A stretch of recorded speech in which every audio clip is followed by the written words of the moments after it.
including YSR Congress Party and its leader, and all the other parties that were present, it was unanimously decided that Amaravati is going to be the capital, and this was in 2024 itself. In 2024 September itself, the Assembly passed a resolution that this is going to be the capital. And one of the 2014 itself. And one of the advantages that as it was thought to be as a capital, it was right on the banks of Krishna River, sir. You look at all the capitals, ancient civilizations, and even today, one of the strongest capitals across the world have been built on civilizations, have been built on these grand rivers, sir. And one of the most significant rivers that we have in the country is River Krishna. And it was thought that on the banks of River Krishna, we are going to build this grand capital, which is not only going to serve the people of Andhra Pradesh, but it is going to be an iconic and world-class capital where the whole country and the whole world will be proud to come and invest there or to be living in there. And once that was sought, sir, the Amaravati capital, like I've said, very historic capital. Satavahanas, 2000 years ago, they had the capital there. It was a Buddhist spiritual center also.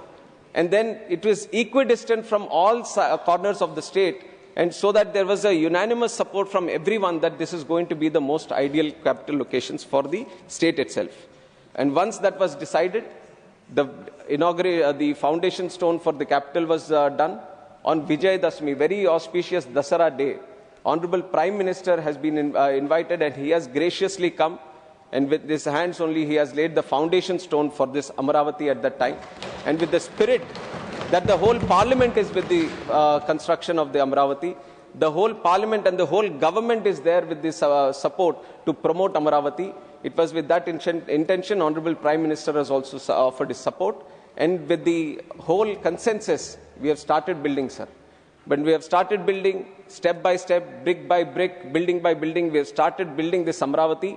But then, at the same time, there was a grand vision which was formed by one particular leader to destroy Amaravati on the other hand, sir. And it was during the 2019 elections. When the elections, there was a change in government in the whole state of Andhra Pradesh. It was then the real problem for not only Amaravati, but the real problem for the whole state of Andhra Pradesh happened, sir.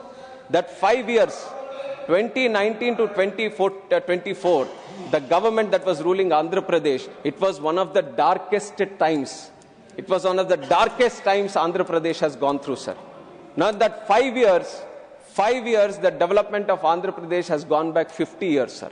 And we are still repaying for that. And when that thing happened, when the 2019... when your chance is coming, you can speak. I will give you time. I will give you time. Please take your seat. Please take your seat. When you can give a fitting reply when your chance is coming. Please take your seat. Let him continue. Please let him continue.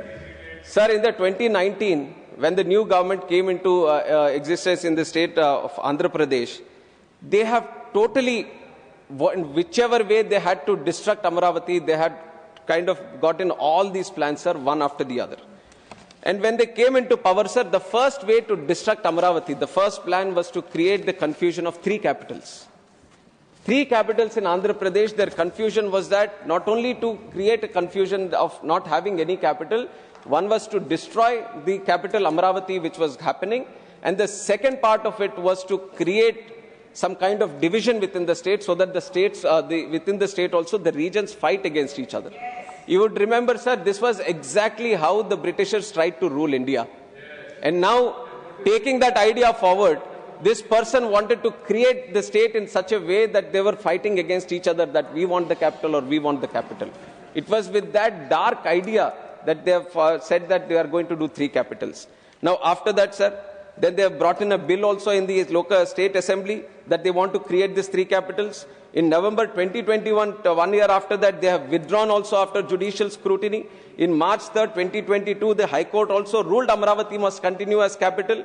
So many things have happened where the people have stood against them, the courts have stood against them. Even then, what I have to really mention here, sir, if we are talking about Amaravati, we have to talk about the farmers and the women of Amaravati, sir.